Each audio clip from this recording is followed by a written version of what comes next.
amis, c'est Alexandra Pages-Bailly sur la chaîne YouTube. Aujourd'hui, je vais vous parler de comment se défendre face à un pervers narcissique ou une perverse narcissique. On y va. Ah oui, aujourd'hui, je tenais à vous présenter donc mon petit bébé, notre nouvelle recrue, donc Pepsi, qui est arrivée il y a 2 semaines à la maison. Alors effectivement, ça pourrait être la méthode de défense, enfin ça sera une méthode de défense pour protéger notre maison, mais là il ne s'agit pas donc d'utiliser son chien pour se défendre du pervers narcissique. Il y a d'autres solutions et tout un tas de solutions pour vous sortir de ça. Et oui, et mieux vivre, c'est-à-dire se sentir mieux et vous protéger. Donc je vais vous présenter les solutions suivantes. Tu fais un bisou aux amis mon petit père, hein? Allez, bisous pépère. On retrouve souvent chez le pervers narcissique un narcissisme intellectuel, une séduction par l'esprit. Son agilité intellectuelle lui permet des démonstrations magistrales, dénuées de toute empathie. Il censure la parole de la victime, saisit la moindre contradiction chez elle, et il sait tirer profit de tout argument. C'est ainsi que le pervers narcissique prend le pouvoir. Sa recherche de nourriture est sans fin. Il faut alors, à chaque fois, tout recommencer. Tout lui donner, vous sacrifier, vous soumettre, vous confronter à lui. Au premier abord, le pervers narcissique possède de nombreuses qualités. Et c'est bien là le danger avec lui. Il nous comprend sur tout, nous protège de tout, du monde extérieur. À ses côtés, rien ne peut nous arriver.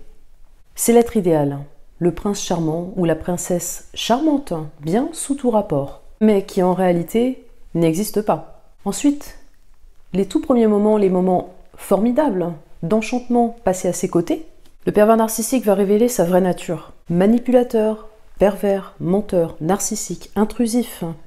J'en passe bien sûr, puisqu'il a énormément de défauts une fois que cette relation s'est installée entre lui et vous. Il peut être violent dans ses paroles, ses mots, et il peut être violent également physiquement. C'est un être absolument hypnotique. L'identification projective, l'effet miroir sont ses forces. Il attribue à son partenaire ou sa partenaire des traits de caractère, de personnalité de façon abusive. Alors il alterne les phases d'agression et de douceur, qui seront donc pour lui des démonstrations de force et de fausse soumission. Car le pervers narcissique réduit sa proie à l'état de choses, d'objets, de jouets, niant la notion d'altérité. Donc quelle est la solution? Il faut oser dire stop. Il faut pouvoir préserver son intégrité et renvoyer le pervers narcissique dans ses cages. Et pour ça, il faut avoir une grande confiance en soi, ce qui est le problème donc chez les victimes de pervers narcissiques, comme je l'ai été moi-même. Nous n'avons que très peu confiance en nous. Alors ce n'est pas simple du tout, surtout quand on a été détruit régulièrement, quotidiennement, pendant des mois, des années. Mais la seule solution, la vraie, reste la fuite. Ou alors la mise à distance. Cela supposera un effort certainement insurmontable pour vous, car l'emprise instaurée par le pervers narcissique est très forte. Il faudra donc vous sortir de cette fusion malsaine. Il faudra alors bien vous entourer afin de vous sentir écouté et épaulé. Parce que la relation avec un pervers narcissique nous fait basculer dans une tension permanente, une pression permanente. Notre esprit, notre psychisme, nos pensées ne sont jamais en mode pause. Car ce bourreau est omniprésent, même en son absence. Un exemple que je vous donne, quand la perverse narcissique, donc ma perverse narcissique, partait en vacances, elle occupait constamment mon esprit, mon psychisme. Je n'étais pas au repos, je n'arrivais pas à faire autre chose que de penser à elle et au manque qu'elle suscitait. Donc, mes amis, comment s'en sortir? Il ne faut jamais l'aborder de façon frontale. Il faut que vous partiez et il ne faut jamais revenir. Ce qui est très compliqué, c'est ce long cheminement lié à ces alternances de caresses et de coups, puis à la grande empathie dont la proie fait preuve. Et le plus dur, c'est de finalement se dire qu'il ne peut pas changer pour nous. Et si elle ou lui ne peut pas changer, c'est parce que il ou elle ne souffre pas. Et aussi parce que il ou elle ne demande pas à changer. Pourquoi?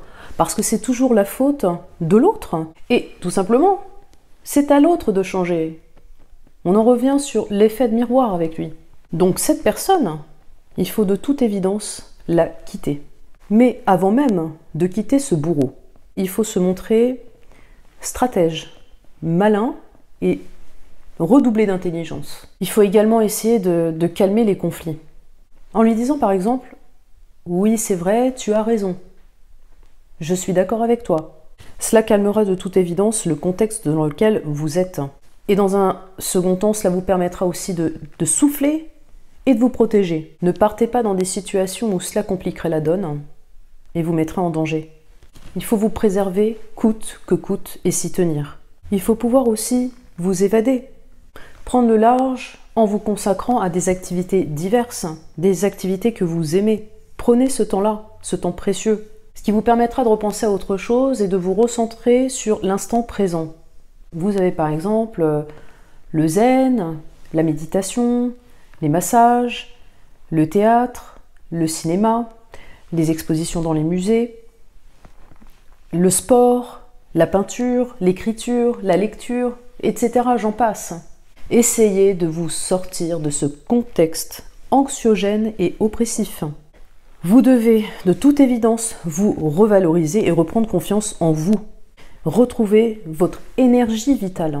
Vous pouvez vous faire aider par des amis, des proches, de la famille, des collègues, des professionnels tels que des sophrologues, des relaxologues, des hypnothérapeutes, des psychologues, mais à condition que ces psychologues soient bien certifiés et professionnels pour faire un vrai travail et un bon travail. Et puis évidemment des forums, des associations, des groupes de parole, des groupes sur les réseaux sociaux, du coaching, etc. Alors une règle essentielle, vous devez arrêter de vous excuser et de culpabiliser. Parce qu'au final, les victimes ont souvent tendance à s'excuser sans cesse auprès du pervers narcissique. Pourquoi? Parce qu'il met toujours sa victime dans une position de coupable et parce que la victime est toujours responsable des problèmes. La victime a toujours tort. Le pervers narcissique adore en jouer. Et évidemment, ça l'excite de vous soumettre à lui. Ne lui donnez pas ce plaisir. Alors ensuite, il va falloir lâcher prise. C'est très important. Ne plus prendre tout ce que dit le pervers narcissique à cœur. Détachez-vous absolument de ses croyances, tout ce qui peut vous sortir. Il faut savoir que quand il vous sort des attaques et des insultes, c'est son instrument de pouvoir, comme j'expliquais dans ma précédente vidéo. Il s'en sert pour mieux vous abattre. Mais en aucun cas, il faut croire en tout ce qu'il vous dit. C'est juste une façon pour lui de vous détruire.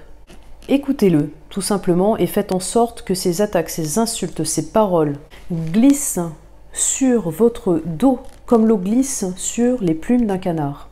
Et dites-vous que vous n'avez absolument pas besoin de lui. Ne rentrez plus dans son jeu. Vous pouvez très bien vivre heureux, heureuse, et sans lui ou elle. Essayez de vous projeter justement sans ce pervers narcissique ou cette perverse narcissique dans votre vie. Et imaginez-vous sans ce parasite. J'espère que cette vidéo vous aidera, vous épaulera, vous donnera donc certaines clés pour trouver vous-même vos solutions et ainsi vous distancier de cette relation et peut-être un jour, j'espère, enfin fuir. Alors, chers amis, je vous souhaite une excellente journée, ensoleillée aujourd'hui, donc c'est vraiment très plaisant. Fraîche, mais ça fait du bien. Et la prochaine fois, j'aborderai le thème des victimes, victimes de pervers narcissiques. Quelles sont-elles et pourquoi vont-elles vers le pervers narcissique? Pourquoi est-ce qu'elles attirent ces manipulateurs? Je vous embrasse fort, je vous dis à très vite et je vous souhaite une excellente journée. À très vite. Bisous.